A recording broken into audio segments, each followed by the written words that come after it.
রাতের বেঁচে যাওয়া ভাত দিয়ে যে এত মজার একটি খাবার বা এত মজার একটি সকালের নাস্তা বানানো যায় সেটা হয়তোবা আপনারা অনেকেই জানেন না। তো যাই হোক, আজকে আমার ভিডিওটি হলো আমি রাতের বেঁচে যাওয়া ভাত ও ডিম, কাঁচামরিচ, পেঁয়াজ কুচি এগুলো দিয়ে কি তৈরি করব সেটা নিয়ে। তো আশা করছি সম্পূর্ণ ভিডিওটি দেখবেন, আপনাদের কাছে ভালো লাগবে। তো এই সকালের নাস্তাটা বানাতে এখন এইখানে আমি নিয়ে নিয়েছি 2টা ডিম, পেঁয়াজ কুচি, কাঁচামরিচ আর হচ্ছে ভাত। তো যাই হোক, এইগুলো সব রেডি করে তারপরে আমি এখানে চুলোর মধ্যে কড়াই বসিয়ে দিলাম। তারপরে এতে দিয়ে দিলাম সরিষার তেল। তেলটা যখন একটু গরম হয়ে এসেছে তারপরে এতে আমি দিয়ে দিলাম পেঁয়াজ কুচি ও কাঁচামরিচগুলো। এগুলো দিয়ে এখন আমি ভালো করে নেড়েচেড়ে পেঁয়াজটা ভেজে নিব।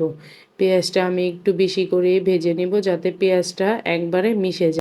এই সকালের নাস্তাটা আমাদের মা আমাদেরকে বেশিরভাগই সকালবেলা করে দিত, তাও আবার শীতের সকালবেলা। এই নাস্তাটা যখন আপনি শীতের বেলা গরম গরম পরিবেশন করবেন তখন আপনি বুঝতে পারবেন যে এটার স্বাদ কতটুকু। না খেলে কখনোই বুঝতে পারবেন না। তো আশা করছি আপনারা এটা একবার হলো ট্রাই করে দেখবেন, আর কারা কারা খেয়েছে তারা অবশ্যই কমেন্ট করে জানাবেন। তো ওইদিকে আমার পেঁয়াজগুলো ভাজা শেষ হয়ে গিয়েছে, তারপরে এটাতে আমি ডিম ফেটিয়ে রাখা ডিমটা দিয়ে দিলাম। তারপরে এখানে আমি একটু হলুদের গুঁড়ো, লবণ, তারপরে একটু মরিচের গুঁড়ো এগুলো দিয়ে আমি ভালো করে নেড়ে চেড়ে ডিমগুলো এখন ডিম, পেঁয়াজ, কাঁচামরিচগুলো এখন আমি ভেজে নিব।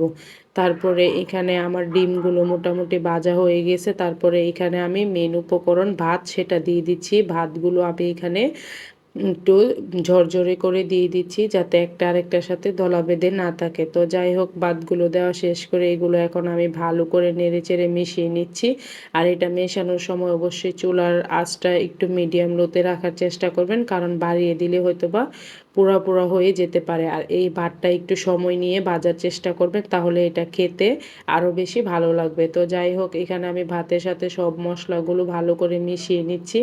তারপরে নেড়েচেড়ে আমি ভাতগুলো কিছুক্ষণ ভেজে নিব। আমি এখানে 5 থেকে 10 মিনিট ভাতগুলো ভেজে নিয়েছি।